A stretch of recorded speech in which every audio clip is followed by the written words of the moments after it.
ஓம் சக்தி. ஆன்மாவை ஏமாற்ற முடியாது. நேர்மையற்றவர்கள் எல்லாம் பொது வாழ்வில் பேரும் புகழும் பெற்று வாழ்கிறார்களே என்று நினைக்கிறீர்கள்.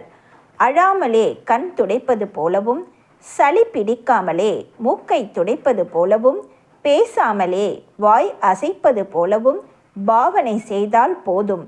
அப்படிப்பட்டவனுக்கு இன்று பேர், புகழ், பொருள் என அனைத்தும் கிடைக்கும்.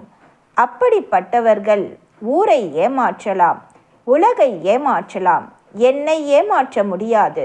உள்ளே இருக்கிற ஆன்மாவை ஏமாற்ற முடியாது.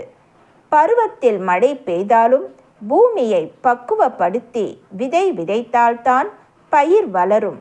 அதுபோல உன் மனம் பக்குவப்பட்டால்தான் ஆன்ம வளர்ச்சி கிடைக்கும். கண்ணாடியில் தூசு படிந்துவிட்டால் அடிக்கடி துடைத்து சுத்தம் செய்து பயன்படுத்துவது போல ஆன்மாவையும் சுத்தப்படுத்தி கொள்ள வேண்டும்.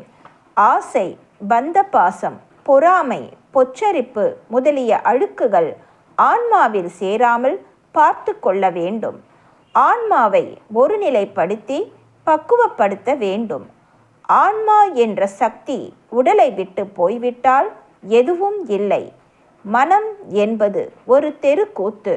மனிதன் ஆறு போல இருக்க வேண்டும், சேறு போல ஆகிவிடக்கூடாது. அன்னையின் அருள்வாக்கு. என்னுடைய அருள்வாக்கு என்ற பாத்திரத்தை பயன்படுத்தி எதிர்கால வாழ்வினை அமைத்து கொள்ள வேண்டும். எல்லோருக்கும் பகிர்ந்தளிக்க வேண்டும். அன்னையின் அருள்வாக்கு. Please share and subscribe. Om Sakti.